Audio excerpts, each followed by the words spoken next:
Live live. जय हिंद दोस्तों, मैं शिवम गुप्ता स्वागत करता हूं आपका अपने परिवार रोज गर्व अंकित पर। उम्मीद करता हूं आप सभी अच्छे होंगे, बेहतरीन होंगे, जिंदाबाद होंगे, एकदम शानदार होंगे। एक बार आप सभी प्यार साथी बताएंगे आप सभी कैसे हैं। Very very very good evening, Radhe Radhe, जय श्री कृष्णा, जय हिंद, जय माँ सरस्वती। सभी दोस्तों को सभी प्यार साथी क्लास से जुड़ जाएंगे, बताएंगे आप सभी कैसे हैं और क्या मेरी वॉइस और वीडियो आप सभी तक प्रॉपर तरह से पहुंच पा रही है या नहीं। एक बार सभी साथी कंफर्म करेंगे जल्दी से।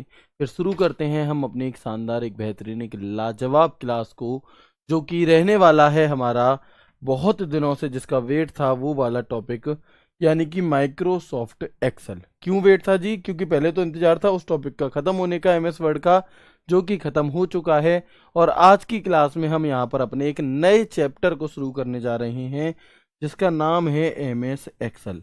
जितना अहम रोल आपके एग्जाम में, आपके सिलेबस में एमएस वर्ड का है, बिल्कुल वही रोल, उतना ही रोल हमारा किसका है यहाँ पर, एमएस एक्सेल का भी है। अगर मैं आपके एग्जाम के पॉइंट ऑफ व्यू से इसकी इंपॉर्टेंस की बात करूं तो किसी भी शिफ्ट में, चाहे वो आपका दिल्ली पुलिस कांस्टेबल हो, या वो आपका दिल्ली पुलिस एएचसीएम हो, या एडब्ल्यूओ टीपीओ हो, 4 से 5 सवाल आने की गुंजाइश यहाँ से हमेशा रहती है। अगर यहाँ से 3 या 4 आएंगे तो फिर एमएस वर्ड से ज़्यादा आएंगे, और अगर एमएस वर्ड से कम आएंगे तो फिर यहाँ से, यानी कि वर्ड और एक्सेल दोनों को मिलाकर 7-8 क्वेश्चन पूछे ही पूछे जाने हैं आपके।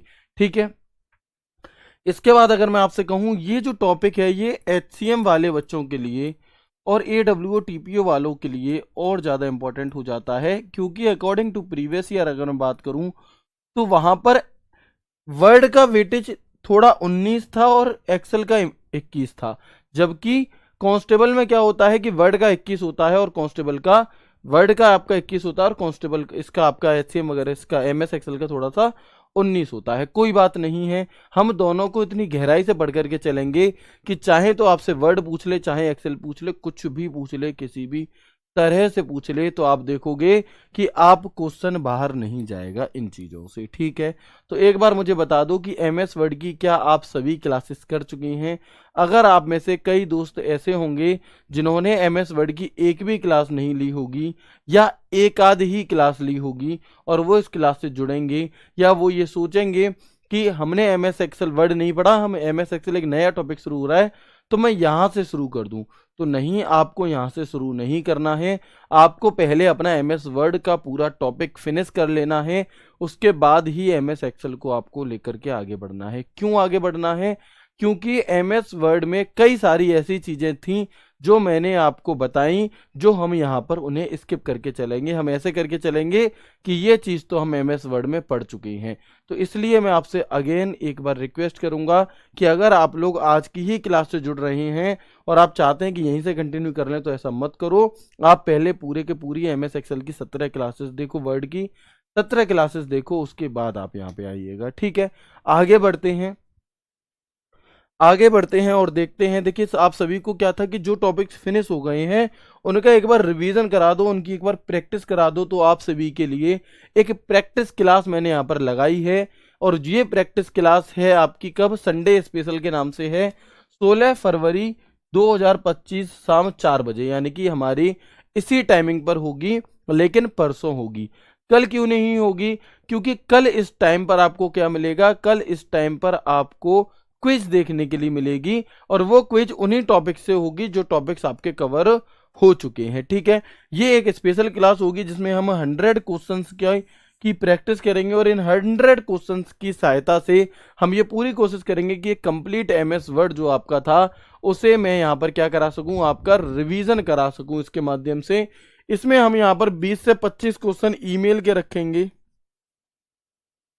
25 क्वेश्चंस ईमेल के मैं रखूंगा यहाँ पर, और 75 क्वेश्चंस तक मैं एमएस वर्ड के रखूंगा। हालांकि ये इतने इनफ नहीं है, लेकिन अभी पेपर थोड़ी ना है आपका जो आपको एक ही बार में 500 के 1000 क्वेश्चन करने वर्ड के। जब तक पेपर होगा तब तक मैं आपको सिर्फ एमएस वर्ड के 1000+ क्वेश्चन करा दूंगा।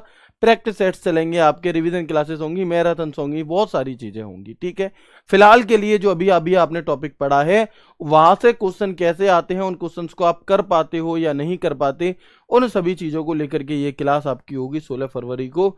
तो आप सभी को ये क्लास जरूर देखनी है। क्लियर है यहाँ तक की बात? बताएंगे जल्दी से मुझे। यहाँ तक कि सभी ये क्लास यूट्यूब पर होगी, एप्लीकेशन पर नहीं होगी।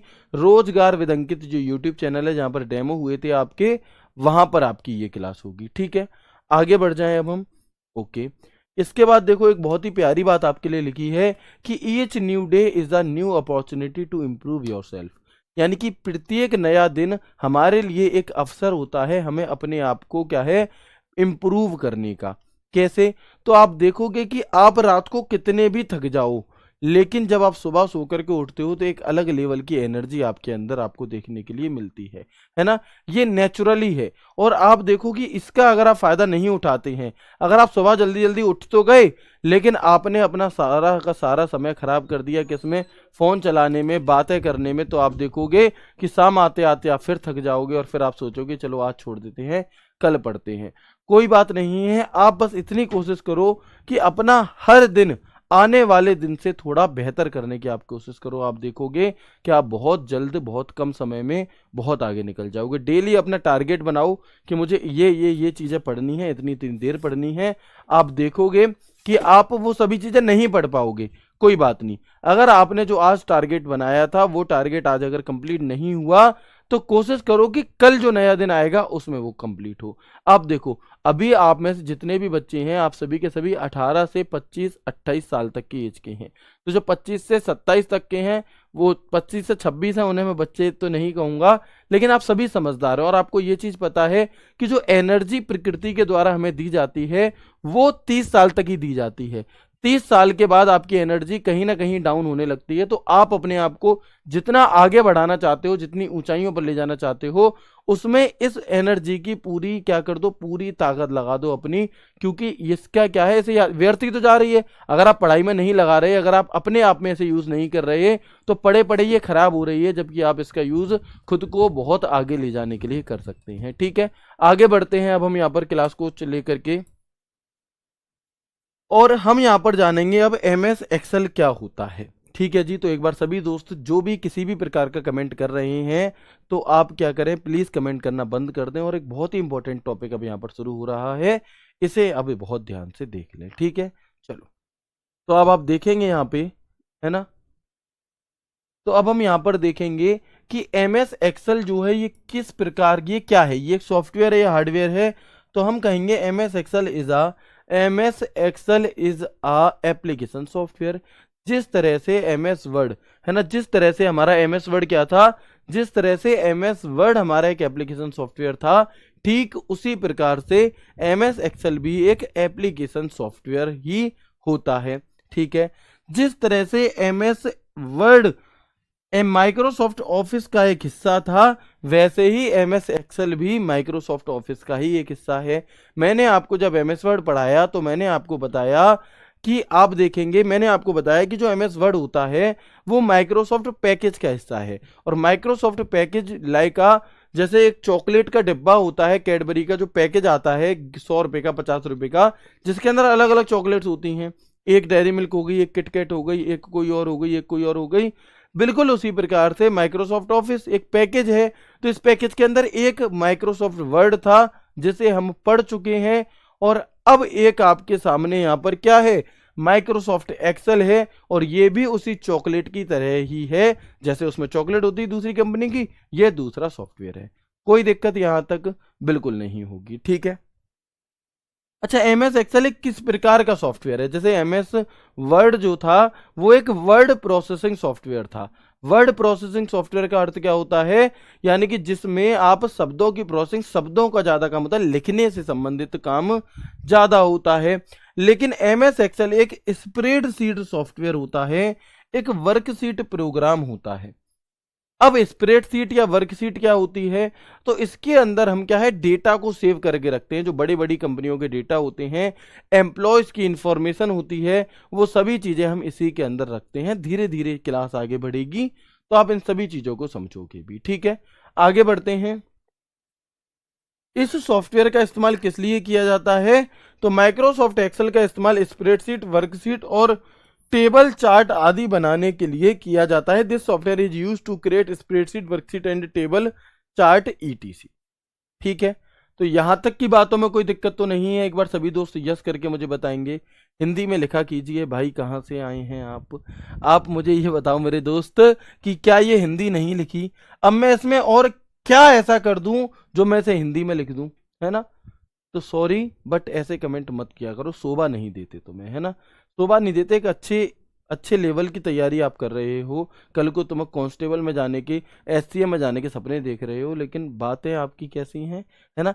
एटलीस्ट पुलिस वाले भी बनो तो ऐसे तो बनो कि पर्सनैलिटी से झलके कि तुम पुलिस वाले हो। ऐसे पुलिस वाले ना बन जाओ कि कोई तुम्हें सीरियस ही ना ले। तो भाई बात भी पुलिस वाली जैसी ही आपको करनी पड़ेगी, और वो चीज आपको अभी से अपने अंदर लानी है, ठीक है? यहां तक की चीज क्लियर है? आगे बढ़ते हैं और देखेंगे लिस्ट ऑफ स्प्रेडशीट प्रोग्राम। जिस तरह से मैंने आपको एमएस वर्ड की एक लिस्ट दी थी, वर्ड प्रोसेसिंग सॉफ्टवेयर की मैंने एक लिस्ट दी थी कि कौन कौन से वर्ड प्रोसेसिंग सॉफ्टवेयर हैं, यानी कि जो काम एमएस वर्ड में किया जाता है वही काम एमएस वर्ड जैसे कुछ और अन्य ऐप होते हैं उनमें भी किया जा सकता है। ठीक उसी प्रकार से एमएस एक्सेल में भी कुछ अलग सॉफ्टवेयर होते हैं, स्प्रेडशीट प्रोग्राम होते हैं जो एमएस एक्सेल के जैसा ही काम करते हैं। कैसे? तो आप देखेंगे कि माइक्रोसॉफ्ट एक्सेल एक स्प्रेडशीट प्रोग्राम है, जो जॉट फॉर्म टेबल्स ये भी हमारा एक स्प्रेडशीट प्रोग्राम है, एप्पल नंबर्स एक स्प्रेडशीट प्रोग्राम है, गूगल सीट स्प्रेडशीट प्रोग्राम है, EtherCalc, Smartsheet, SeaTable, StackBy, LibreOffice Calc, Zoho Sheet, Lotus और क्विप। ये जितने भी नाम आपको दिखाई दे रहे हैं ये सभी के सभी स्प्रेडशीट सॉफ्टवेयर के उदाहरण हैं। किसके? ये सभी के सभी आपके स्प्रेडशीट सॉफ्टवेयर के उदाहरण होते हैं।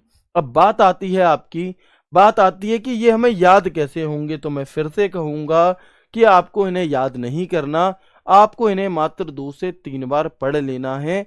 2 से 3 बार पढ़ने पर जब आपके सामने सवाल आएगा तो आप उसे बहुत ही प्यार से एलिमिनेट कर पाओगे, ठीक है? बहुत आसानी से आप इसे कर लोगे, इस चीज की चिंता आप बिल्कुल भी मत करिए, ठीक है?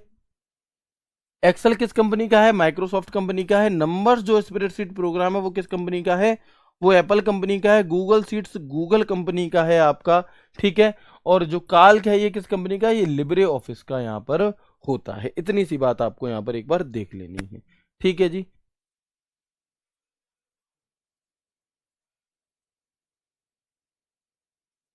इसके बाद हम आगे बढ़ते हैं। अब यहाँ पर हम कुछ इतिहास की बात कर लेते हैं, स्प्रेडशीट सॉफ्टवेयर के इतिहास की बात कर लेते हैं। तो सन 1979 में, है ना, 79 और 89 में अंतर होता है ना? कई बार गांव के बड़े बूढ़े यही पूछ लेते हैं, बड़ा होशियार बनना फिरता है, बता 67 68, सॉरी ऐसे पूछेंगे, बता 77 78 और नहीं, ऐसे कुछ पूछते हैं 77 78 79 में बता कौन सा बड़ा है ना? 77 ऐसे करके हाँ ऐसे ही कुछ पूछते हैं, मैं भूल रहा हूँ थोड़ा सा, है ना? तो वहां पे बच्चा कंफ्यूज हो जाता है। तो बिल्कुल उसी प्रकार से ये क्या है, 1979 है आपका। क्या है ये? आपका 1979 है। तो आप देखेंगे होता क्या है, दरअसल मैं चीजें भूल तब जाता हूं जब 56 प्रकार के कमेंट आपके मेरे आंखों के सामने चल रहे होते हैं। कोई कमेंट होता है अन का, कोई कमेंट होता है बन का, कोई कमेंट होता है सन का। अब ये अन बन सन के चक्कर में मेरे दिमाग में हौच पौच हो जाती है, और मैं बोलना कुछ और चाहता हूँ और बोल कुछ और जाता हूँ। जैसे कि एक भाई ने बता दिया 77 78 69 में बता कौन सा बड़ा है, ठीक है? तो प्लीज ऐसा मत किया करो, कमेंट सिर्फ और सिर्फ काम के और सही किया करो। बाकी कमेंट्स के लिए तुम्हें टेलीग्राम डाउट ग्रुप में आज़ादी दी है, वहां पे करो, मुझे कंफ्यूज मत करो, ठीक है?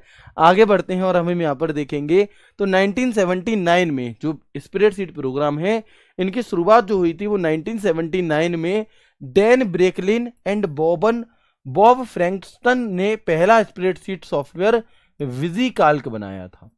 अगर आपसे क्वेश्चन पूछा जाए कि पहला स्प्रेडशीट सॉफ्टवेयर कौन सा था, सबसे पहला स्प्रेडशीट सॉफ्टवेयर कौन सा था, तो हम क्या कहेंगे?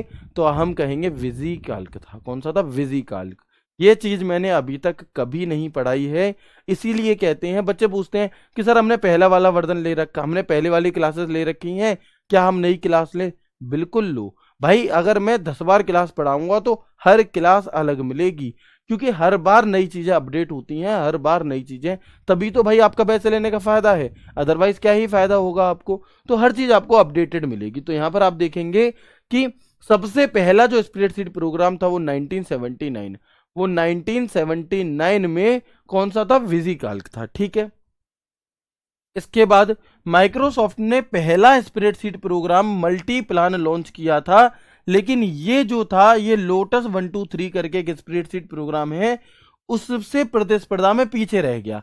माइक्रोसॉफ्ट ने जो सबसे पहले एक स्प्रेडशीट प्रोग्राम बनाया भी था तो उसका नाम मल्टी प्लान रखा था, ठीक है, लेकिन ये पीछे रह गया। फिर माइक्रोसॉफ्ट दोबारा उठ खड़ा हुआ और उसने 1985 में एक ऐसा वर्जन बनाया कि उसके बाद फिर उसने पीछे मुड़ करके नहीं देखा, है ना, कि बिल्कुल वैसे ही ठुकरा के मेरा प्यार मेरा इंतकाम देखेगी, तो इंतकाम दिखा दिया माइक्रोसॉफ्ट वर्ड ने।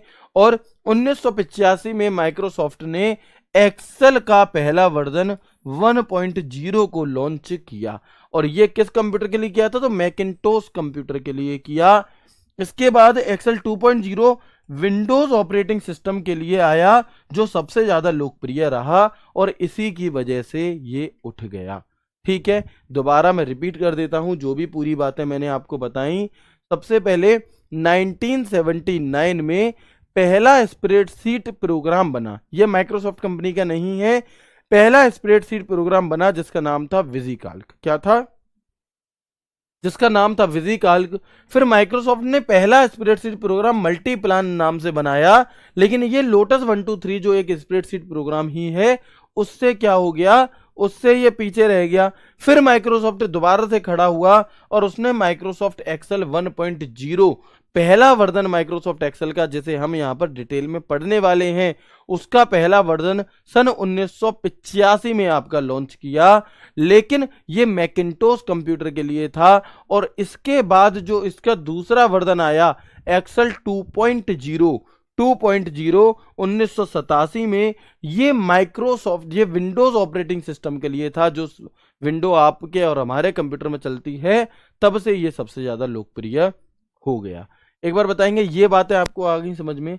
अब हम आ जाते हैं कि एमएस एक्सेल का आखिर यूज क्या होता है, एमएस एक्सेल का आखिर हमारा प्रयोग क्या किया जाता है। तो आप देखेंगे कि एमएस एक्सेल का प्रयोग डेटाबेस तैयार करने में किया जाता है, ठीक है, डेटा को व्यवस्थित करने में किया जाता है, डेटा को स्टोर करने में किया जाता है, डेटा को एनालाइज करने में किया जाता है, डेटा एंट्री करने में किया जाता है, कैलकुलेशंस करने में किया जाता है, डेटा को ग्राफ के थ्रू दिखाने के लिए किया जाता है। यानी कि जितना भी डेटा से संबंधित काम होता है वो सभी का सभी हमारा एमएस एक्सेल में होगा। जैसे जैसे जब आप मान लो आप लोगों का रिजल्ट आएगा, ठीक है, जब आप लोग पेपर दे लोगे, पेपर देने के बाद जब आपका रिजल्ट आएगा, तो रिजल्ट नहीं, पेपर देने के बाद जब आंसर की आएगी, तो आप एक बात कहोगे कि सर हमें एक्सपेक्टेड कट ऑफ बता दो कि एक्सपेक्टेड कट ऑफ क्या होगी, है ना।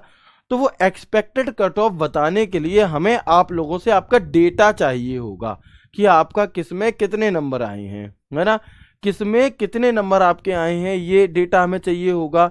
तो डेटा होता क्या है, डेटा जानकारी होती है एक तरीके की, ठीक है। तो अब हमें डेटा चाहिए होगा आप लोगों से, तो आप देखेंगे कि कैसे गूगल फॉर्म हम आपसे भरवाएंगे, कौन सब्जेक्ट में कितने कितने नंबर आए, तो वो सारी जानकारी हमारे पास एमएस एक्सेल में आएगी। फिर उस डेटा को पहले हमने स्टोर करवा लिया, फिर उस डेटा का मैं करता हूं एनालिसिस, है ना, अंकित सर के साथ मिलकर के हम इसका एनालिसिस करते हैं, और उस डेटा के एनालिसिस के आधार पर आपकी एक एक्सपेक्टेड कट ऑफ निकाली जाती है। या अब मान लो हमारे यहाँ एक मॉक रनिंग ट्रायल हम कराने वाले हैं और उसमें हमें आप लोगों को बुलाना है, तो हम क्या करेंगे, आपको गूगल फॉर्म देंगे, उसमें हम आपका डेटा लेंगे, आपसे जानकारी लेंगे कि कुल कितने बच्चे हैं जो इसमें आने वाले हैं, है ना। तो वो जानकारी भी किसके द्वारा, तो इस प्रकार के जो डेटा होते हैं डेटा मैनेजमेंट वगैरह में हम यहाँ पर एमएस एक्सेल का प्रयोग कर रहे होते हैं, कोई दिक्कत नहीं होगी। Uses of MS Excel, data entry को स्टोर, डेटा एंट्री करना और उसको भविष्य के लिए स्टोर करके रखना, है ना, कैलकुलेशन करने के लिए, डेटा को एनालाइज करने के लिए, रिपोर्टिंग एंड विजुअलाइजेशन, रिपोर्ट्स को बढ़िया तरह से बनाने के लिए, कैलेंडर वगैरह बनाने के लिए, ये यहां पर हम इसका प्रयोग कर रहे होते हैं। इस प्रकार की जो भी आपकी यहां पर रिपोर्ट्स होती हैं, उन्हें हम एमएस एक्सेल के थ्रू ही बहुत अच्छे से रिप्रेजेंट कर सकते हैं। कोई दिक्कत यहां तक? ठीक है, वेरी गुड। ये भी इसके यूज ही हैं आपके डेटा एंट्री परफॉर्मिंग, जो बात वहीं लिखी थी वही बात आपकी यहां पर है। अब version of M S Excel की अगर मैं बात करूं कि एम एस एक्सेल के अभी तक कुल कितने वर्जन आ चुके हैं, कौन सा वर्जन कौन सा था, तो एक बार हम इस पर भी नजर मारेंगे, है ना। एक बार हम इस पर भी नजर मारेंगे और हम देखेंगे कि माइक्रोसॉफ्ट एक्सेल का जो पहला वर्जन है हमारा वो कब लॉन्च हुआ। तो मैंने अभी अभी आपको बताया माइक्रोसॉफ्ट वर्ड का पहला वर्जन 1985 में हुआ, जबकि एम एस वर्ड का पहला वर्जन किस वर्ष लॉन्च हुआ था, आप मुझे बताएंगे। एम एस वर्ड का पहला वर्जन किस वर्ष लॉन्च हुआ था, तो वो 1983 में हुआ था, जबकि माइक्रोसॉफ्ट एक्सेल का जो पहला वर्जन 1.0 है ये 1985 में लॉन्च हुआ है। ठीक है, इसके बाद के जो वर्जन है उन्हें आपको स्किप कर देना है, क्योंकि ऐसे कितने वर्जन याद रखोगे। लेकिन कुछ महत्वपूर्ण वर्जन मैं आपको बता रहा हूं।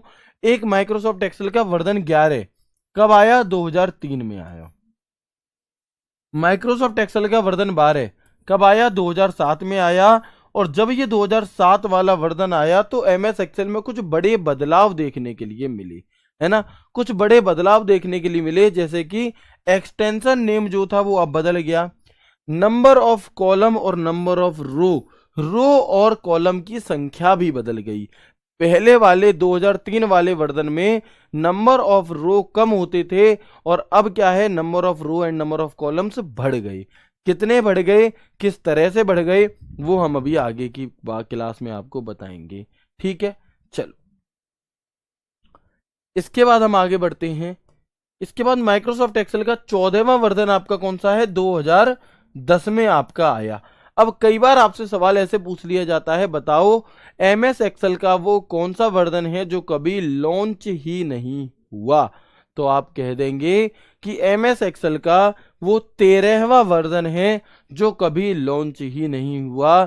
क्योंकि जिस प्रकार हम लोग कहते हैं हम लोग क्या कहते हैं, जैसे मान लो कोई हमें क्या दे रहा है, मान लो काजू कतली बटने आई, ठीक है, काजू कतली बटने आई तो किसी ने एक दे दी है, हमने उसे खा ली। अब हमने उसे कही भाई एक और दे दे, उसने एक और दे दी, हमने वो भी खा ली। फिर हमने कही भैया ना एक और दे दे, उसने एक और दे दी। अब हम उससे कह रहे हैं यार ये तो 3 हो गई और 3 तिगाड़ा काम बिगाड़ा होता है, अब एक और दे। तो वो कहेगा मैं क्यों दूं, तू मुझे वापस कर दे, 2 ही ले ले। नहीं, उसकी तो हम मुट्ठी बांध लेते हैं, नहीं ये नहीं जाएगी, अब मेरा 3 तिगाड़ा काम बिगाड़ा हो जाएगा, एक और चाहिए। तो ऐसे जुगाड़ बना के हम 4 ले लेते हैं। ठीक है, तो बिल्कुल उसी तरह से जैसे हम 3 तिगाड़ा को क्या मानते हैं, अशुभ मानते हैं, वैसे ही भैया अंग्रेजों ने क्या सोचा कि 13 नंबर क्या होता है, अशुभ होता है, इसलिए उन्होंने 13 को अशुभ मान करके 13वां वर्जन ही लॉन्च नहीं किया और 12 के बाद डायरेक्ट 14वां वर्जन लॉन्च कर दिया। तो एक बार ऐसा सवाल आपसे पूछा गया था, है ना, एक बार ऐसा सवाल आपसे पूछा गया था कि बताओ एमएस एक्सेल का वो कौन सा वर्जन है जो कभी लॉन्च ही नहीं हुआ, तो हम कहेंगे वो 13वां वर्जन है जो कभी लॉन्च नहीं हुआ। ठीक है, आगे बढ़ते हैं। आगे बढ़ते हैं इसके बाद एमएस एक्सेल का 15वां वर्जन कौन सा है आपका, तो हम कहेंगे सन 2013, है ना, सन 2013। एमएस एक्सेल का जो 2016 वर्जन है, एमएस एक्सेल 2016, वो 16वां वर्जन था। माइक्रोसॉफ्ट एक्सेल वर्जन 17 नंबर वा वर्जन 2019, हम कहते हैं ना एमएस एक्सेल 2019 वो 17वां वर्जन है।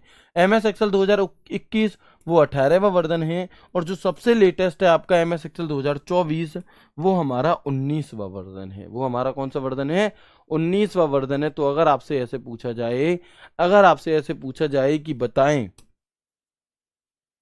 बताएं जो 2000 एमएस एक्सेल 2024वां वर्जन है ये कौन से नंबर का है, तो ये हमारा 19वें नंबर का वर्जन है।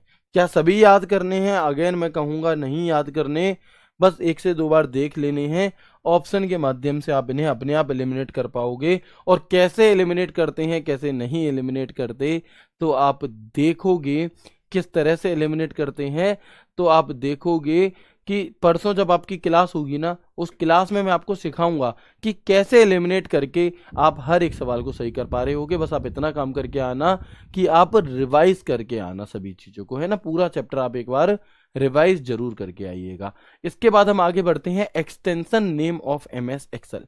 जिस प्रकार से मैंने आपको एमएस वर्ड के एक्सटेंशन नेम लास्ट में बताए थे कल, है ना, जिस प्रकार से मैंने आपको एमएस वर्ड के एक्सटेंशन नेम लास्ट में बताए थे, वैसे ही हम यहाँ पर एमएस एक्सेल का एक्सटेंशन नेम शुरुआत में जान लेते हैं। अब आपके मन में एक बात आएगी, सर एक्सटेंशन नेम होता क्या है। तो एक्सटेंशन नेम हमें हमारी फाइल की पहचान कराता है कि ये कौन सी फाइल है आपकी, है ना, किस टाइप की फाइल है। जैसे अगर मैं कहूं, जैसे कैटेगरी होती है लोगों की, है ना, अलग अलग कैटेगरी होती है, तो उनका सरनेम उनके पीछे लगा होता है, तो उस सरनेम से पता चल जाता है कैटेगरी। बिल्कुल वैसे ही अगर किसी फाइल का जो एक्सटेंशन नेम है डॉट एक्सएल एस एक्स है, मतलब ये एक्सेल की फाइल है, ठीक है, पहचान हो गई फाइल की। डॉट डीओसीएक्स है, मतलब एमएस वर्ड की फाइल है। डॉट MP3 है, मतलब ये MP3 ऑडियो सॉन्ग है। ये डॉट MP4 लिखा हुआ है, मतलब ये वीडियो है आपकी।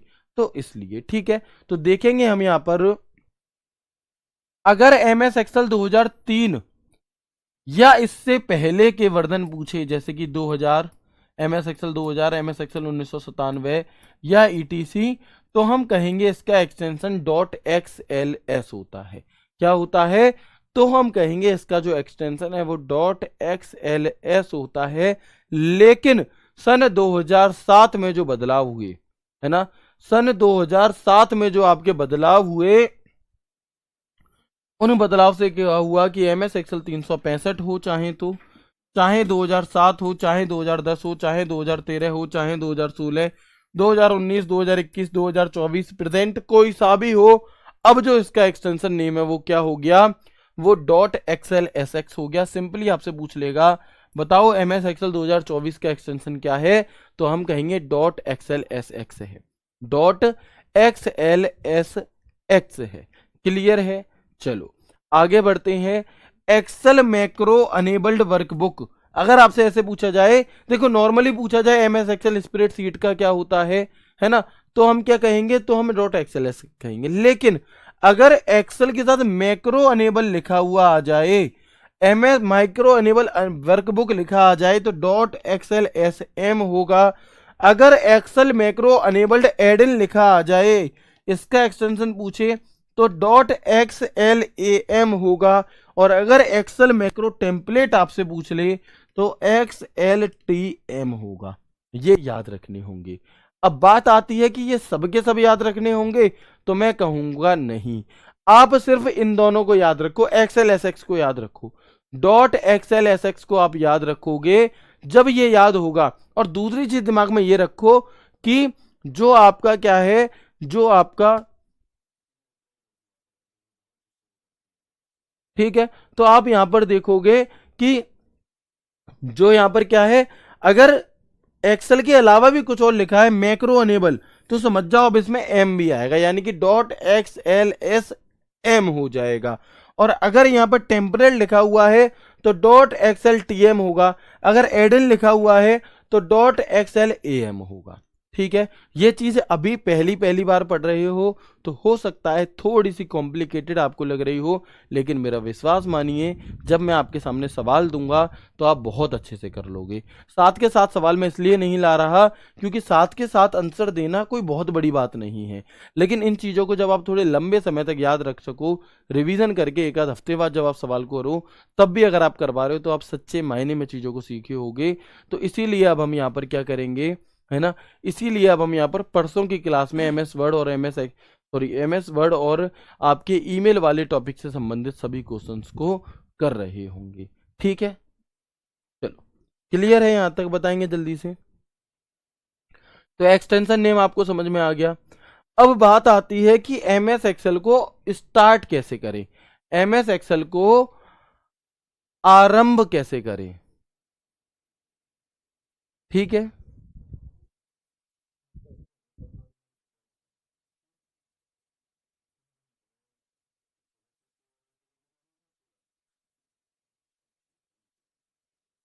ठीक है, क्लियर है यहां तक की बातें समझ में आ गई? एक बार मुझे जल्दी से कंफर्म कर देंगे, है ना, एक बार मुझे जल्दी से कंफर्म कर देंगे, क्या यहां तक की बातें आप सभी को समझ में आ गई, है ना?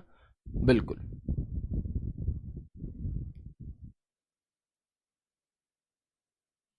है ना, कुछ भी खतरनाक नहीं है, बहुत आसान है।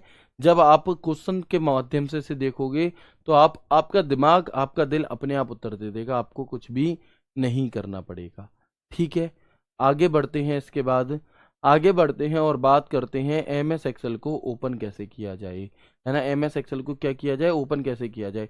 जो ये कमेंट अगर बार बार कॉपी पेस्ट करें तो उन्हें तुरंत ब्लॉक कर देना, ठीक है।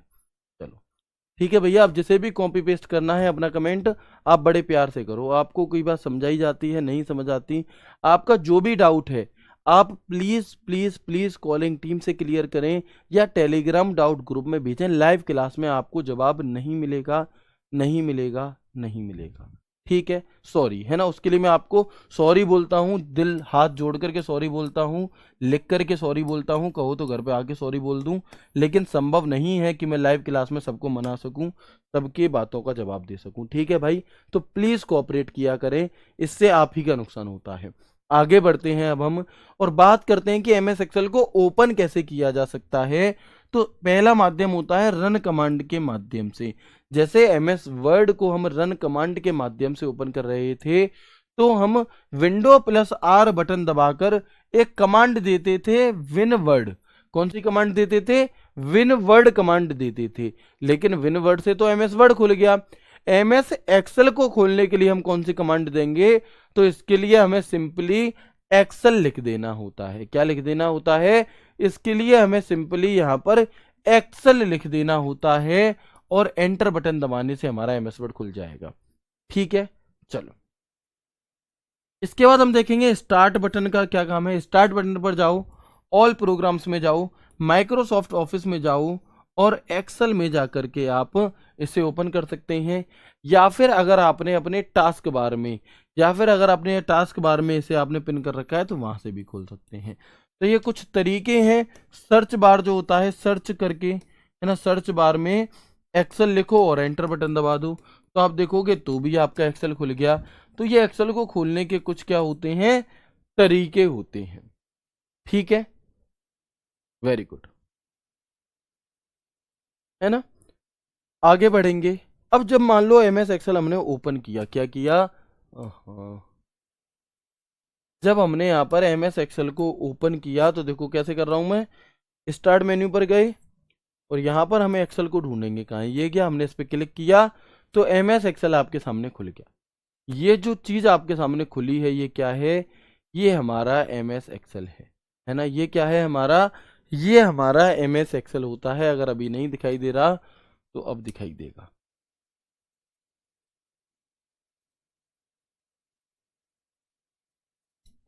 चलो अब दिखाई दे रहा है, यस और नो, बहुत बढ़िया, ठीक है। यहां तक की चीजें क्लियर हैं, आप सभी को बताएंगे जल्दी से। वेरी गुड, है ना। तो ये हमारा क्या है, ये हमारा एमएस एक्सेल है। अब आप इस एमएस एक्सेल में देखोगे, अब आप इस एमएस एक्सेल में देखोगे कि सबसे ऊपर क्या होता है, सबसे ऊपर टाइटल बार होता है। जैसे एमएस वर्ड में था बिल्कुल उसी तरह से, जैसे एमएस वर्ड में था बिल्कुल उसी तरह से, ठीक है। जैसे एमएस वर्ड में था बिल्कुल उसी तरह से सबसे ऊपर की पट्टी को हम क्या कहते हैं, सबसे ऊपर की पट्टी को हम टाइटल बार कह रहे होते हैं। क्या कह रहे होते हैं, तो सबसे ऊपर की पट्टी को हम टाइटल बार कहते हैं। एमएस एक्सेल में सबसे ऊपर की पट्टी क्या कहलाएगी, टाइटल बार। टाइटल बार के ठीक नीचे आप देखोगे file, home, insert, draw, page layout, ये क्या है, ये हमारा मेन्यू बार है। कौन सा है, ये हमारा मेन्यू बार होता है, ठीक है। चलो बहुत बढ़िया। अब इस मेन्यू बार के नीचे जब आप देखोगे तो आपको रिबन मिलेगी। अब क्या ये सब वही बातें नहीं है जो मैंने आपको एमएस वर्ड में बताई थी, बिल्कुल ये सब वही बातें हैं जो हम आपको एमएस वर्ड में बता चुके हैं, ठीक है, ओके। फिर इसके बाद कुछ चीजें आती हैं नई। जैसे आपको यहां पर दिखाई दे रहा होगा A1 लिखा है, एक बॉक्स बना है और उसमें A1 लगा लिखा है, सीन 2 लगा दीजिए, है ना। आप देखेंगे दिखाई दे रहा है आप सभी को कि यहां पर लेफ्ट साइड में एक बॉक्स बना है और A1 लिखा है। तो ये क्या होता है, ये नेम बॉक्स होता है। अब ये नेम बॉक्स कौन सी नई बीमारी है तो अभी आगे समझेंगे हम, ठीक है। ये जो आपको यहां पर दिखाई दे रहा है ये नेम बॉक्स है, ओके। इसके बाद आप देखोगे इस नेम बॉक्स के ठीक बगल में आपको यहां पर एक और ऐसे पट्टी दिखाई दे रही होगी, एक लाइन दिखाई दे रही होगी, इसे हम फॉर्मूला बार कहते हैं। ये जो आपको यहाँ पर एक लाइन दिखाई दे रही है ऐसे, इसे हम क्या कहते हैं, इसे हम फॉर्मूला बार कहते हैं। तो अगर आपसे पूछे फॉर्मूला बार कहाँ मौजूद होता है, आप कहोगे रिबन के ठीक नीचे मौजूद होता है। कहाँ पर? आप कहोगे कि रिबन के ठीक नीचे फॉर्मूला बार हमारा मौजूद होता है। ठीक है भाई, चलें। इसके बाद आप देखेंगे कि यहां पर आपको ए बी सी डी दिखाई दे रही होगी, A B C D E F ऐसे करके चलता ही रहेगा सिस्टम। तो ये कॉलम होते हैं। ये क्या होते हैं? ये हमारे कॉलम होते हैं। ठीक है। इसके बाद आप लेफ्ट साइड में देखोगे तो 1 2 3 4 5 6 ऐसे दिखाई देगा। ये क्या होती हैं? ये हमारी रो होती हैं। ये क्या होती हैं? ये हमारी रो होती हैं। और इन रो और कॉलम के मिलने से चौकोर जो बॉक्स बन रहे हैं, ये सेल कहलाते हैं। मैं सभी चीजें रिपीट करूंगा, परेशान ना हो, दोबारा से देखेंगे। ये सेल है, मतलब देखो, ये जो है, ये लंबाई में जो है ये कॉलम है। ये जो ए है, ये ए एक पूरा कॉलम है नीचे तक। ये जो एक है, ये हमारी रो है। ये क्या है? ये रो है। अब एक कॉलम और एक रो के मिलने से यहां पर क्या बना? एक बॉक्स बन गया। इस बॉक्स को हम सेल कहते हैं। क्या कहते हैं? इस बॉक्स को हम सेल कहते हैं। अब एक बार थ्योरी के फॉर्म में समझ लो इन्हीं चीजों को। तो देखो, पहले तो यहाँ पे फोटो के माध्यम से समझ लेंगे। जो चीजें मैंने वहां पर आपको एमएस एक्सेल ओपन करके दिखाई, बिल्कुल उसी तरह से। कैसे? Very good. तो आप यहां पर देखेंगे कि एमएस एक्सेल में सबसे ऊपर की पट्टी को हम क्या कहते हैं? तो एमएस एक्सेल में जो सबसे ऊपर की पट्टी होती है, इसे हम टाइटल बार कहते हैं। क्या कहते हैं? इसे हम टाइटल बार कहते हैं। इस टाइटल बार के ठीक बाईं ओर क्या मौजूद होगा? तो बताओ, एमएस वर्ड के टाइटल बार के बाईं ओर में क्या मौजूद होता है? तो आप कहोगे कि भैया यहां पर हमारा क्विक एक्सेस टूल बार मौजूद होता है। अब अगर आप कहें कि मैं क्विक एक्सेस टूल बार को हिंदी में बताऊं, तो मैं नहीं बताऊंगा, क्योंकि ये पेपर में हिंदी में नहीं आएगा। जो लोग कह रहे हैं कि फॉर्मूला बार को हिंदी में बताओ, नहीं बताया जा सकता। आपको समझ में आए या नहीं आए, बट भाई हिंदी में जब पूछा ही नहीं जाएगा, तो मैं हिंदी में क्यों बताऊं, क्यों बताकर आपका कंफ्यूजन बढ़ाऊं। आप समझदार हैं, आप एक अच्छे एग्जाम की तैयारी कर रहे हैं, तो थोड़ा सा इतना दिमाग में आपको लाना पड़ेगा कि जो चीजें जिस तरह से पूछी जाती हैं, आपको उसी तरह से पढ़नी पड़ेंगी, है ना। फिर चाहे आपको कम समझ में आए, चाहे आपको दोबारा पढ़ना पड़े, या कैसे भी, वो फिर आपको देखना होगा थोड़ा सा, है ना। लेकिन जो सच है वो सच ही रहेगा। मैं आपको बहलाने के लिए, मैं आपको फुसलाने के लिए हिंदी उसकी बता दूं और वो आपके पेपर में ना आए, तो वो चीज़ नहीं हो पाएगी। ठीक है भाई। मैं आपकी जो भी काम करूंगा, सिर्फ और सिर्फ आपके भले के लिए करूंगा। चाहे वो आपको समझ में उस टाइम नहीं आए, लेकिन बाद में जरूर आएगी। जो लोग इस बात से गुस्सा हो जा रहे हैं कि सर आप हमारा कमेंट नहीं पढ़ रहे या नहीं पढ़ोगे, हमने बैच लिया, हमने तो भैया आपको 4-5 करोड़ रुपए दे दिए, और आप क्या है, आप हमारा कमेंट ही नहीं पढ़ रहे, तो भाई नहीं पढ़ा जा सकता, क्योंकि वो उसमें आपकी भलाई नहीं है। आपकी भलाई क्लास को ध्यान से करके लेने में है। ठीक है। सर मेरी उम्र 17 साल है, मैं फॉर्म भर सकता हूँ। भाई गूगल है तुम्हारे पास, तुम उन चीज़ों को तो तुरंत सर्च कर लेते हो जो तुम्हें नहीं करनी चाहिए, लेकिन जो तुम्हारी काम की चीज़ें हैं वो तुम पे सर्च नहीं हो रही हैं, है ना। उसके लिए तुम्हें एक स्पेशली टीचर फ़ोन करके तुम्हें बताए कि भैया हाँ क्या क्या समस्या है, ये समस्या ऐसे ऐसे, तो वो संभव नहीं है बाबू, ऐसे सिलेक्शन नहीं हो पाएगा। प्लीज़, मेरी बातें कड़वी हो सकती हैं, लेकिन ये सच है। तो प्लीज़ इन्हें जितनी जल्दी समझ जाओगे अच्छा है, नहीं समझोगे कोई बात नहीं, सीट जितनी भी आएंगी वो सब भरी जाएंगी, खाली कोई नहीं जाएगी, है ना। तुम ये सोचोगे तुम नहीं पढ़ोगे तो सीट खाली चली जाएगी, नहीं, सीट भरी जाएगी, परेशान आप बिल्कुल ना हो, है ना। आगे बढ़ेंगे, आगे बढ़ेंगे और हम यहाँ पर देखेंगे कि सबसे ऊपर टाइटल बार, टाइटल बार के ठीक नीचे क्या है आपका? टाइटल बार के ठीक नीचे हमारा मेन्यू बार मौजूद होता है, जैसे एमएस वर्ड में था, ठीक उसी प्रकार से, है ना, ठीक उसी प्रकार से। आगे बढ़ेंगे, चलो। इसके बाद हम आगे बढ़ेंगे और देखेंगे, है ना, इसके ठीक नीचे हमारा मेन्यू बार के ठीक नीचे क्या होती है? रिबन होती है। ठीक है जी, एमएस वर्ड में भी रिबन थी। अब जो नई चीज है वो ये है कि इस रिबन में यहाँ पर आपको नेम बॉक्स देखने के लिए मिलेगा। क्या देखने के लिए मिलेगा आपको? ये एक नेम बॉक्स होता है। अब नेम बॉक्स का काम क्या है वो मैं आपको आगे बताऊंगा, बस आप लोकेशन समझ लो यहाँ पे कि ये जो लिखा हुआ है ये नेम बॉक्स है, ठीक है। इसके बाद जो ये एक पट्टी आपकी है ये फॉर्मूला बार है। ये क्या है? ये पट्टी आपकी फॉर्मूला बार होती है, फॉर्मूला बार होती है, ठीक है। ये जो है हमारी ये 1 2 3 4 5 6 7 8 7 करके ये रो इंडिकेटर्स हैं, यानी कि ये रो हैं हमारी, ये रो की संख्या बताती हैं। और जो ये ABCD करके हैं ये हमारे कॉलम हेडर हैं। ये क्या है? ये हमारी कॉलम की हेडिंग से हैं, ठीक है। इसके बाद आप आगे देखेंगे, ठीक है। इसके बाद आप आगे देखेंगे, ठीक है।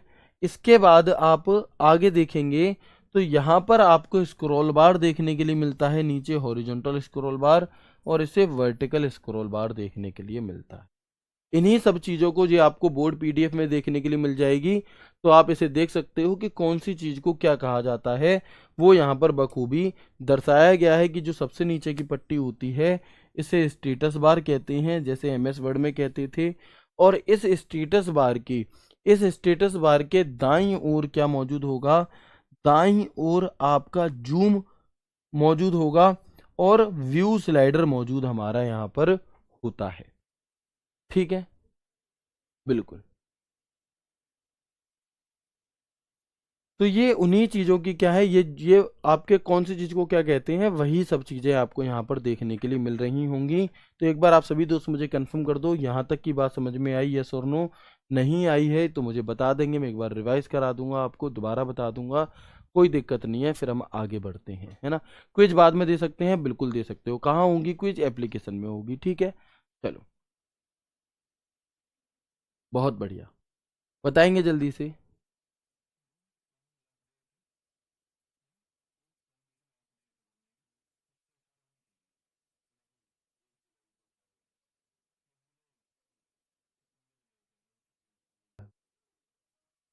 ठीक है, तो एक बार सभी दोस्त कमेंट नीचे करिए। सभी दोस्त मुझे जल्दी से बता दो कि जो भी बातें मैंने आपको अभी तक बताई वो समझ में आ गई, है ना। बहुत बढ़िया। तो लगभग लगभग 99% कमेंट आ रहे हैं कि हाँ जी आ गई हैं। बाकी धीरे धीरे आप आगे बढ़ोगे। पहला दिन है आज। देखो, जब आपने पहले दिन MS वर्ड पढ़ा था तो क्या आपको MS वर्ड समझ में आया था? नहीं आया। लेकिन जैसे ही 3 4 दिन उसके साथ हुए तो आपने देखा कि MS वर्ड तो बहुत इंटरेस्टिंग चीज़ है। और ख़त्म होते होते इतने अच्छे से ख़त्म हुआ कि आपका मन भी नहीं कर रहा था MS वर्ड को ख़त्म करने का, ठीक है। वैसे ही आज MS एक्सेल का हमारा थोड़ा सा पहला दिन है, तो हो सकता है थोड़ी सी चीज़ें कम समझ में आ रही हूँ। लेकिन जैसे जैसे एक बेसिक समझ बनेगी 2 3 दिन में, तो आप पाओगे, तो आप देखोगे कि बहुत इंटरेस्ट इसमें आपको आएगा और ये बहुत काम की चीज़ है ना। जैसे जब पहली पहली बार भैया तुम लड़कियां जब लड़कों को देखने जाएंगी या लड़के वाले लड़की को देखने जाती हैं या जब देखने जाते हैं तो पहली बार में कुछ भी बात नहीं करते हैं ना, बिल्कुल चुप से बैठे रहते हैं। लेकिन जब शादी हो जाती है और जब 6 7 महीने या 1 आध साल या 5 साल हो जाती हैं, फिर देखो भाई साहब, चुप कराए से कोई चुप नहीं होता, ठीक है। तो बिल्कुल वैसे ही आप समझ सकते हो कि अब पहला दिन है ना, पहली मुलाकात है, तुम्हें थोड़ा कम समझ में आ रहा है। लेकिन 2 3 दिन में जब आप घुल मिल जाओगे इसकी हर एक चीज़ से, तो फिर एक सीक्वेंस की तरह से आप चलने लगोगे बड़े प्यार से, और हर एक चीज़ आपको अच्छे से समझ में आएगी। और फिर ये पीछे की भी चीज़ें समझ में आ जाएंगी। जैसे आप लोगों ने देखा होगा, जब आप कोई मूवी देखते हैं तो कुछ मूवी सस्पेंस वाली होती हैं, मतलब इंटरवल हो गया और हमें समझ में ही नहीं आया कि ये हो क्या रहा है इस मूवी में। लेकिन इंटरवल के बाद एक ऐसा ट्विस्ट आता है, उस ट्विस्ट से पूरी फिल्म क्लियर हो जाती है। अच्छा ये चीज़ इसलिए हुई थी, अच्छा ये इसका बेटा था, अच्छा ये इसकी सास थी, अरे वाह क्या मूवी थी, है ना। तो उसके लिए पेशेंस रखना होगा, उसके लिए आपको पूरी मूवी देखनी पड़ेगी। इसी तरह से आपको थोड़ा सा पेशेंस रखना होगा। अगर कुछ 19 भी समझ में आया है तो बहुत अच्छे समझ में आएगा आगे, ठीक है। सर आप डीप चले जाते हो, तो भैया डीप चले जाते हो तो ये तो फायदे वाली बात है, नुकसान वाली बात है? खुद से पूछो। ये अगर कोई कह दे कि ये नुकसान वाली बात है तो मैं डीप जाना बंद कर दूंगा, ठीक है। ठीक है, अब हम आगे बढ़ते हैं। और देखेंगे एक शब्द होता है हमारा एमएस एक्सेल से ही संबंधित वर्कबुक। एमएस एक्सेल से रिलेटेड एक शब्द होता है हमारा वर्कबुक। तो वर्कबुक क्या होता है? जिस प्रकार से एमएस वर्ड की फाइल को क्या कहते हैं? डॉक्यूमेंट कहते हैं, है ना।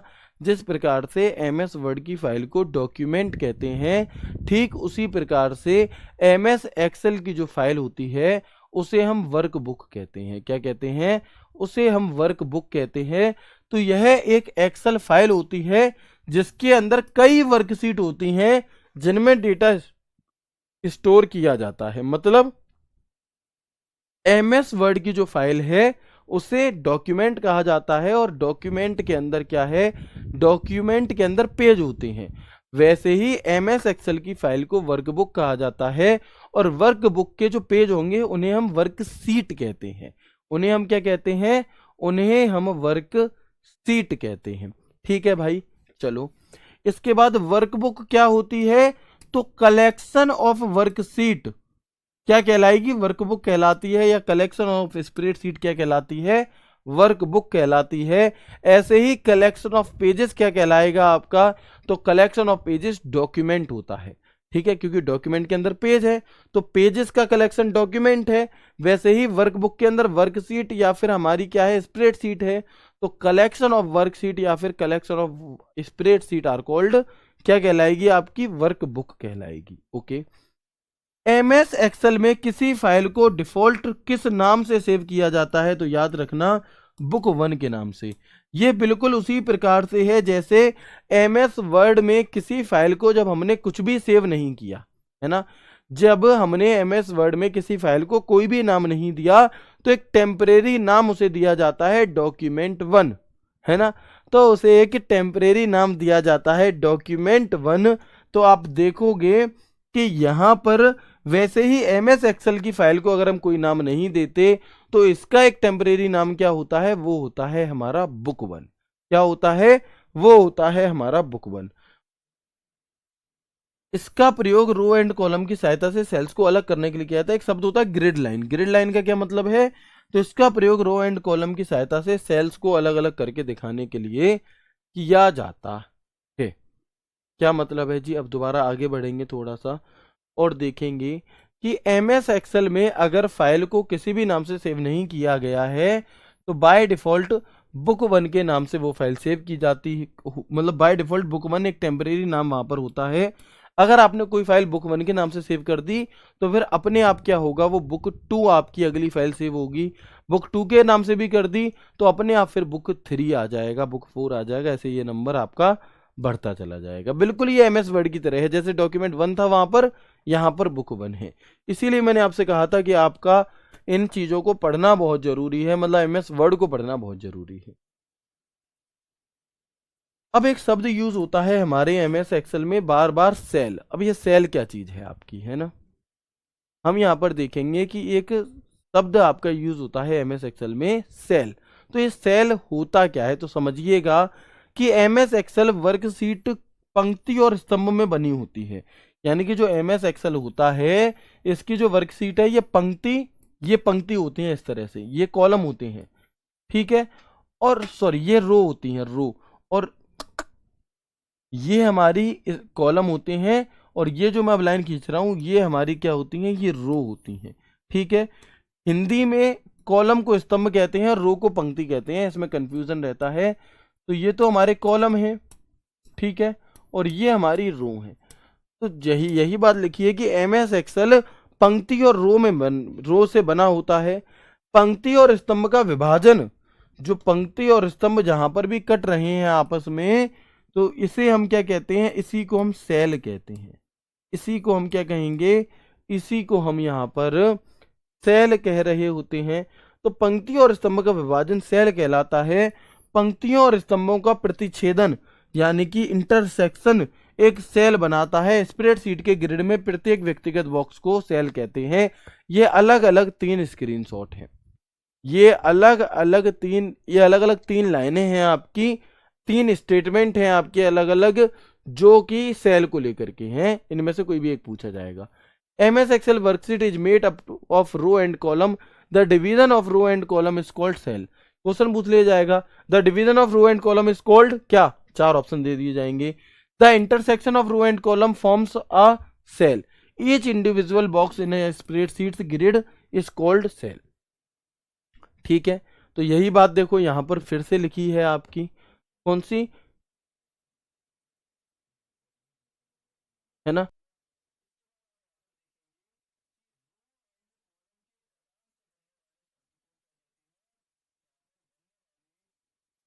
को सेल कहा जाता है। क्या कहा जाता है, बनने वाले बॉक्स को सेल कहा जाता है। खाना खाना यानी कि box. The box made by cutting of row and column is called cell. MS Excel का बेसिक बिल्डिंग ब्लॉक क्या कहलाता है, सेल कहलाता है। और एक्सेल की सबसे छोटी इकाई कौन सी होती है, तो वो भी हमारी सेल ही होती है। आप देख सकते हैं जैसे ये एक कॉलम है और ये एक रो है, तो इस कॉलम और रो के मिलने से जो ये एक बॉक्स बनता है, इस कॉलम और रो के मिलने से जो ये एक बॉक्स बनता है, इसी बॉक्स को हम सेल कहते हैं, है ना। इन्हीं बॉक्स को हम क्या कहते हैं, छोटे छोटे बॉक्स जितने बन रहे हैं प्रत्येक क्या है, ये अपने आप में एक सेल है।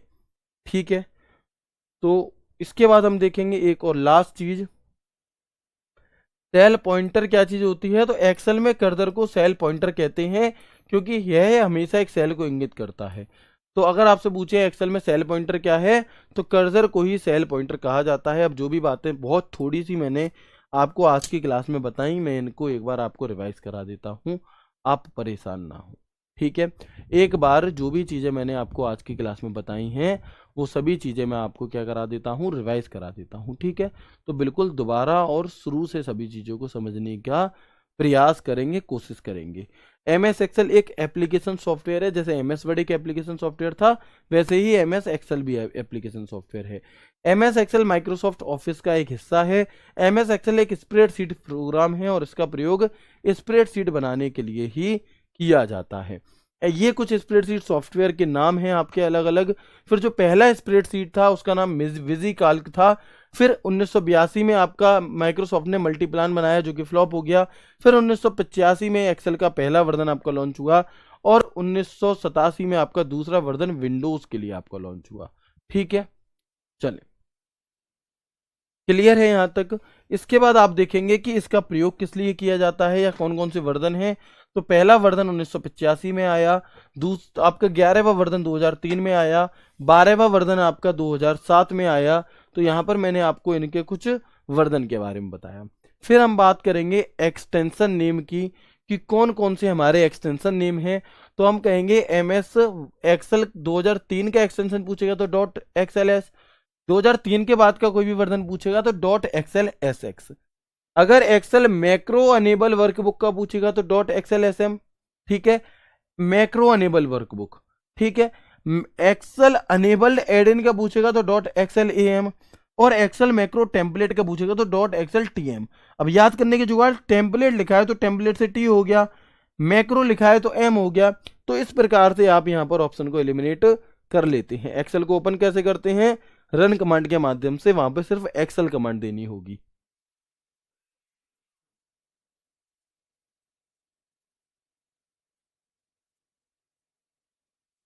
ठीक है जी, इसके बाद हम आगे बढ़ते हैं,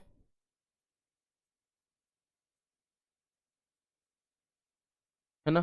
इसके बाद हम आगे बढ़ेंगे और वर्कबुक क्या होता है। तो जैसे एमएस वर्ड में फाइल होती, डॉक्यूमेंट, फाइल को डॉक्यूमेंट कहते हैं, बिल्कुल उसी प्रकार से, है ना, बिल्कुल उसी प्रकार से हम यहाँ पर एम एस एक्सेल फाइल होती है जिसके अंदर कई वर्कशीट होती हैं जिनमें डेटा स्टोर किया जाता है। Workbook a collection of worksheet, a collection of spreadsheet. M S Excel में किसी फाइल को डिफॉल्ट रूप से बुक 1 के नाम से हम सेव कर रहे होते हैं। और सेल क्या होती है, तो जहां पर आपकी रो और कॉलम के मिलने से क्या बनती है, आपकी एक सेल बन जाती है। और सेल ही हमारी एम एस एक्सेल की एक सबसे छोटी यूनिट होती है। क्या होती है, सेल ही हमारी यहाँ पर सबसे छोटी यूनिट होती है। ये थी आपकी आज की क्लास, है ना। ठीक है जी, ये थी आपकी आज की क्लास। ये क्लास अब आपकी कल क्लास नहीं होगी, नहीं तो कल आपकी क्विज होगी, उसे आप करिएगा। फिर इस क्लास से जरूर जुड़िएगा 16 तारीख को। अब हमारी क्लास एम एस एक्सेल का नेक्स्ट पार्ट होगी 17 तारीख को, यानी कि सोमवार को शाम 4 बजे। ठीक है, तो अब मेरी बात सुनेंगे सभी दोस्त 1 मिनट के लिए, वो ये कि प्लीज़ लाइव क्लास में परेशान मत किया करो, है ना। मैं सिर्फ रिक्वेस्ट कर सकता हूँ, हो सकता है जो परेशान कर रहे थे वो चले भी गए हों, और जो इतनी देर से परेशान थे उनकी बात का मैं जवाब देने वाला हूँ, लेकिन वो चले ही गए। तो भाई सबसे पहली चीज़ तो ये कि जो आपकी एज है वो 1 जुलाई 2025 से काउंट होगी। बाकी ये सभी जानकारी अंकित सर वीडियो बनाकर दे चुके हैं, तो उन वीडियोस को देखो, यूट्यूब खंगालो, गूगल खंगालो, जो भी आपके डाउट होते हैं ना, छोटे मोटे डाउट, उन्हें वहाँ पे ख़त्म कर लिया करो प्लीज़। यहाँ पे आप एक बात को कॉपी पेस्ट करके और आप लगातार अपनी क्लास ख़राब मत किया करो। जैसे मैंने जब बताया मैं कुंभ होके आया हूँ, तो एक लड़के ने 4 दिन, सर वहाँ पे मोनालिसा मिली तुम्हें, और ये चीज़ 4 दिन जब से क्लास चालू होती थी तब से लेके लास्ट तक पूरे 4 दिन उसने कॉपी पेस्ट की। क्या वो भाई अपनी लाइफ को लेकर के सीरियस है? हो सकता है सीरियस हो, लेकिन उसकी हरकतों से तो नहीं लगता। और सीरियस होने के बाद भी अगर वो ऐसे कर रहे हैं तो फिर कोई फ़ायदा नहीं है इन चीज़ों का, है ना। तो प्लीज़ ऐसे ना किया करें, क्लास को पूरा फोकस के साथ देखा करें। जो भी आपके कमेंट हैं उन्हें आप ज़रूर करें, लेकिन कहाँ पर? जहाँ पर आपका टेलीग्राम डाउट ग्रुप है वहाँ पर हमारी कॉलिंग टीम को टेलीग्राम डाउट ग्रुप में रिप्लाई हो सकता है आपको लेट मिले, लेकिन मिलेगा ज़रूर। दिन में 500 मैसेज प्लस हो जाते हैं हमें टैग, तो सबके रिप्लाई एक दिन में कर पाना संभव नहीं है। बट आप देखते होंगे कि आपने 4 दिन पहले मैसेज भेजा था, उसका रिप्लाई मैं आज कर रहा हूँ, तो मैं रिप्लाई सभी के करता हूँ और करूँगा भी, ठीक है। बाकी आप सभी को पता है कि आज 14 फरवरी 2025 है, और आज से ठीक 6 साल पहले 14 फरवरी 2019 को पुलवामा अटैक में हमारे देश के हमारे हमारे वीर जवान 40 वीर जवान शहीद हो गए थे। तो उन सभी को नमन है, हमें याद रखना चाहिए उन सभी के बलिदानों को, जिनकी वजह से हम अपने घर पर महफूज हैं, अब हम और हमारा परिवार महफूज है ना। उनके बलिदानों को सोचिए, उन परिवारों पर क्या बीतती होगी जिन्होंने अपने लाल, जिन्होंने अपने पिता, जिन्होंने अपना भाई खोया होगा। उनके लिए ये दिन एक ब्लैक डे से कम नहीं है, और हमारे लिए भी एक ब्लैक डे से कम नहीं है, क्योंकि वो हमारे ही परिवार का हिस्सा हैं, हम हमारा ही परिवार है, ठीक है। तो बिल्कुल जिस प्रकार आप अपने बर्थडे वाले दिन अपने अपने दोस्तों के बर्थडे को याद रखते हो, है ना, उसी प्रकार से हमें अपने भाइयों के इस दिन को भी हमें याद रखना चाहिए, और उन्हें याद करना चाहिए। एटलीस्ट पूरी साल में एक दिन तो हम उन्हें याद कर ही सकते हैं, जिन्होंने अपने प्राणों को का बलिदान कर दिया हम लोगों के खातिर, ठीक है। तो मिलते हैं आपसे सोमवार को एक नई मतलब संडे को इस क्लास में, और फिर सोमवार को एक नई क्लास के साथ। क्लास कैसी लगी टेलीग्राम डॉट ग्रुप में ज़रूर बताइएगा। मिलते हैं आपसे, तब तक के लिए राधे राधे। ख्याल रखिए अपना, अपनों का, खुश रहिए, ईमानदारी से पढ़ते रहिए, है ना, और थोड़ी सी समझदारी लाइए, ठीक है। तब तक के लिए राधे राधे, जय श्री कृष्णा, जय हिंद।